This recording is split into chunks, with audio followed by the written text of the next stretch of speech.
Lah ini anehnya teman-teman, ada oknum ya, oknum yang suka teriak-teriak NKRI harga mati, NKRI harga mati, agamanya Islam, ya Muslim juga ya, dan tinggal di negara mayoritas Muslim juga, dan pengurus di salah satu ormas Islam terbesar di Indonesia. Malah dengan santainya ya, dengan bahagianya mereka cengar-cengir, foto bareng bersama barisan Israel. Ini udah terjadi banyak sekali pembiaran menurut saya. Kalau nggak ditindak tegas ya besok-besok orang akan bilang ya paling dimintain maaf. Ya. Paling cuma ya berlalu gitu aja, nggak ada apapun. Dan lebih parah lagi teman-teman sekalian, yang kayak gini-gini nggak pernah ditindak secara tegas. Karena ini udah berlangsung lama. Organisasi besar harus tercoreng namanya karena ulah oknum mereka sendiri ya. A'udzubillahi minasyaitonirrajim. Bismillahirrahmanirrahim. Teman-teman, menyikapi kabar tentang 5 oknum kader NU ya, kabar terbaru tentang mereka yang nekat berkunjung ke Israel. Yang mana kita tahu ya, Israel itu kayak apa. Setiap orang kalau dengar nama Israel, maka kita udah bisa tebak apa yang terlintas di benak mereka. Yang kita udah berjuang ya, teriak-teriak Save Palestine ya, berusaha nggak make produk dari afiliasi mereka dan lain-lain. Ya karena ini kita lakukan atas dasar kecintaan kita kepada rakyat Palestina. Ya, kita melihat mereka dari segi agama dan dari segi kemanusiaan. Bahkan banyak juga tuh ya, orang-orang non-muslim yang juga care ya, peduli terhadap penderitaan rakyat Palestina. Pedulinya bukan karena masalah agama, tetapi ini masalah kemanusiaan. Dan ini luar biasa ya. Seorang non-muslim, notabene mereka tidak ada ikatan secara ideologi, keyakinan ya. Mereka pun mau dan tergerak hatinya untuk mau peduli terhadap penderitaan rakyat Palestina. Lah ini anehnya teman-teman, ada oknum ya, oknum yang suka teriak-teriak NKRI harga mati, NKRI harga mati, agamanya Islam, ya Muslim juga ya, dan tinggal di negara mayoritas Muslim juga, dan pengurus di salah satu ormas Islam terbesar di Indonesia. Malah dengan santainya ya, dengan bahagianya mereka cengar-cengir, foto bareng bersama barisan Israel. Sumpah ya, gua nggak habis pikir. Dan yang lebih kacaunya lagi nih, mereka foto dan mereka upload lagi. Duh, komplit dah. Kalian tuh ya, untuk kelima orang ini ya, main cantik lah sedikit. Kalian kalau mau mengkhianati amanat Undang-Undang Dasar 1945 negara, jangan juga difoto dong dan diupload ya. Tentu kami semua rakyat Indonesia jadi tahu gimana kalian, ya kan? Pak Presiden kita yang mulia ya, Presiden Joko Widodo sudah sangat tegas mengatakan ya di dalam konferensi persnya kemarin bahwa kita Indonesia tegas berdiri bersama nilai-nilai kemanusiaan. Penjajahan di atas dunia harus dihapuskan karena tidak sesuai dengan pri kemanusiaan dan pri keadilan. Itu salah satu amanat undang-undang negara kita. Ya, masa kalian lupa? Jadi sudah sangat jelas ya. Kurang jelas apa lagi coba ya? Kalian berani mau menentang amanat undang-undang dasar ya? Kalian berani mau menentang amanat presiden?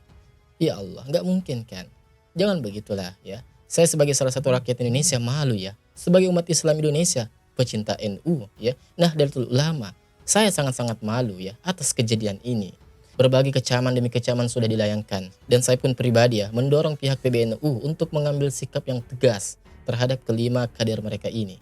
Ya, jangan sampai ulah kelima kader ini mencoreng lembaga organisasi besar NU ini yang sudah ratusan tahun berkiprah memajukan bangsa, mencerdaskan bangsa ya, menjaga keutuhan keharmonisan beragama. Ya kan? Nggak seperti ormas sebelah, ya kan? Yang rajinnya hanya mubarin kajian, ya, yang rajinnya hanya sholawatan sambil dangdutan, ya kan? NU ini tidak seperti itu. NU ini lembaga yang sangat besar, lembaga yang memiliki andil akan kemajuan negara ini. Jadi jangan mau sampai mau dihancurkan image mereka, jangan mau dihancurkan citra baik NU ini hanya karena 5 oknum mereka ini, teman-teman. Ya, jadi saya pribadi mendorong ya pihak PBNU untuk melakukan tindakan tegas terhadap kelima oknum kader mereka ini, ya. Kalau perlu diproses hukum deh, ya. Benar-benar NU dalam kecolongan kali ini ya teman-teman. Astagfirullah. Organisasi besar harus tercoreng namanya karena ulah oknum mereka sendiri ya. Sekali lagi ya teman-teman, ini ulah oknum mereka ya. Jadi tetap kita tidak bisa mengeneralisir ya semuanya begitu. Tidak teman-teman. Ya, tidak. Di sana masih banyak kok orang-orang yang baik, orang-orang yang lurus ya. Masih banyak kader-kader yang Masya Allah ya. Apalagi bansernya ya, yang saya lihat Masya Allah sangat mencintai ulama ya. Kiai mereka muliakan, dan ini luar biasa teman-teman ya, harus kita apresiasi dan tidak kita lupakan kebaikan mereka ya. Terus apa lagi ya, gereja mereka jaga ya, kajian mereka tidak bubarin, sholawatan dengan khusyuk ya, tanpa dangdutan, apalagi ya joget jingkrak-jingkrak mereka tidak lakukan ya.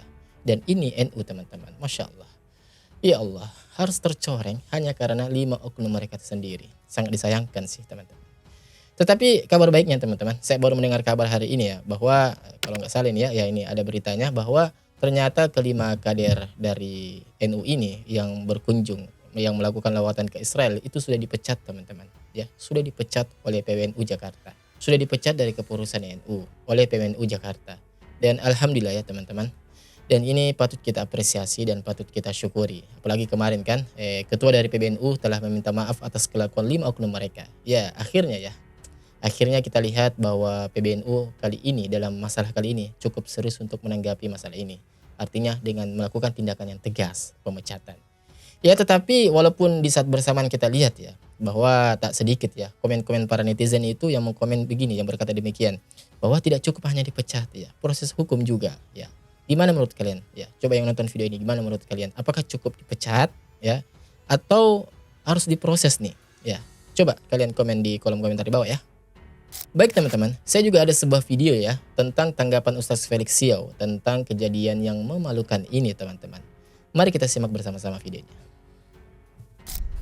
Logika sederhana teman-teman sekalian, mungkin nggak sih sebuah negara atau petinggi negara itu mau menerima 5 orang itu kalau 5 orang itu tidak mengafiliasikan diri pada organisasi besar atau entitas yang lebih besar lagi. Ya, ini beliau bertanya ya, mencoba membuka nalar kita teman-teman, mencoba membuat kita ini berpikir yang rasional, yang masuk akal. Kira-kira masuk akal nggak sih mereka ke sana itu tidak ada tujuan yang besar?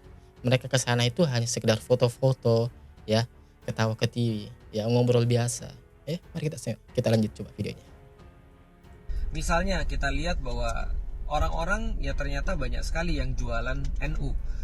Entah mereka kemudian merasa bahwa mereka adalah wakil atau seolah-olah menjadi wakil dan seolah-olah menjadi perwakilan daripada Nahdlatul Ulama. Dan akhirnya mereka jual NU itu untuk kepentingan pribadinya. Dan lebih parah lagi teman-teman sekalian, yang kayak gini-gini nggak pernah ditindak secara tegas. Karena ini udah berlangsung lama. Nah, itu teman-teman, hal seperti ini tidak pernah ditindak tegas dan ini sudah berlangsung lama. Ya kita tahu kan tahun 2018 bahkan yang melakukan kunjungan ke Israel itu yang jadi ketua PBNU sekarang. Ya, itu tahun 2018 lalu loh. Coba. Dan sekarang anggotanya yang melakukan. Ya, nanti siapa lagi? Siapa? Ya harapan kita ya semoga nggak ada ya. Semoga saja. Bahkan kemudian kalau kita lihat ya mereka dengan mudah beralasan, ya kenapa saya harus kemudian takut? Ya yang dulu-dulu juga pernah ada, bahkan sudah memegang posisi yang sangat penting. Dan untuk apa dimintain maaf? Dimintain maaf itu kan artinya dia tuh orang yang penting, dia tuh menjadi bagian daripada organisasi Anda. Untuk apa dimintain maaf? Orang itu udah jelas-jelas salah kok. Secara kemanusiaan itu sangat menjijikkan. Itu kan ya. Secara diplomasi itu adalah sesuatu yang sangat bodoh menurut saya. Dan secara Islam apalagi itu adalah perbuatan yang sangat zalim. Dan Indonesia jelas-jelas sudah memutuskan tidak punya hubungan dengan penjajah.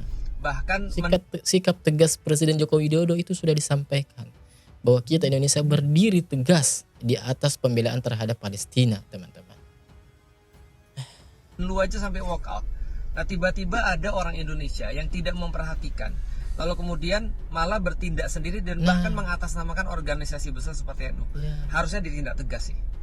Dan selama ini bikin malu teman-teman ya, bikin malu negara, bikin malu ormas NU ya. Ini teman-teman di NU ini sosnya malu loh, dikasih begini, ada anggotanya yang seperti ini. Ya harusnya kalian bersikap juga lah. Harusnya kalian juga salahkan mereka ya. Karena mereka itu sudah mencoreng nama lembaga Anda, sudah mencoreng lembaga organisasi NU yang salah satu lembaga Islam terbesar di Indonesia loh. Tidak main-main, sudah ratusan tahun sudah berkiprah untuk memajukan bangsa Indonesia ini, dan harus dicoreng namanya hanya karena ulah kelima oknum ini. Ya harusnya kalian tidak terima teman-teman ya. Ya harusnya dihukum berat ini ya. Harus ya minimal dipecat lah ya. Apa yang tadi sudah dipecat ya alhamdulillah lah ternyata sudah dipecat ya. Maksudnya mungkin bisa lagi untuk diproses hukum teman-teman. Kita lanjut. Ini udah terjadi banyak sekali pembiaran menurut saya. Kalau nggak ditindak tegas ya besok-besok orang akan bilang ya paling dimintain maaf. Ya. Paling cuma ya berlalu gitu aja, nggak ada apapun. Artinya teman-teman sekalian, setelah melakukan aksi ujung-ujung klarifikasi dimaafin. Kan kayak gitu konsepnya teman-teman. Dan ini yang kita hindari dan ini yang kita tidak inginkan teman-teman ya. Harus memang ada efek jerah.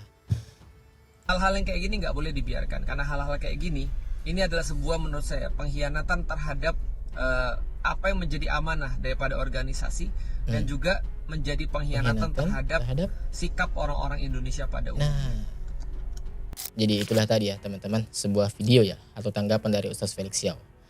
Dan semoga sih ya, kita doakan semoga hal-hal seperti ini tidak terulang kembali ya. Karena mengingat di sana juga itu saudara kita. Ya toh kalaupun kita tidak bisa melihat mereka, kita tidak mau peduli dengan mereka karena ideologi mereka, karena akidah mereka sebagai seorang muslim. Ya minimal lah kita peduli mereka sebagai seorang manusia, ya. Sebagai seorang manusia. Tidak usahlah saya jelaskan bagaimana keadaan mereka di sana. Kalian pun juga sudah sangat tahu ya tentang keadaan mereka, ya kesulitan mereka di sana rakyat Palestina akibat perbuatan Israel. Ya, semoga lah ya kita terhindar dari hati yang keras, hati yang membatu, yang acuh, bersikap apatis terhadap penderitaan sesama manusia, apalagi sesama saudara seakidah kita umat Islam di Palestina. Demikian video dari saya. Wassalamualaikum warahmatullahi wabarakatuh. Barakallahu fikum.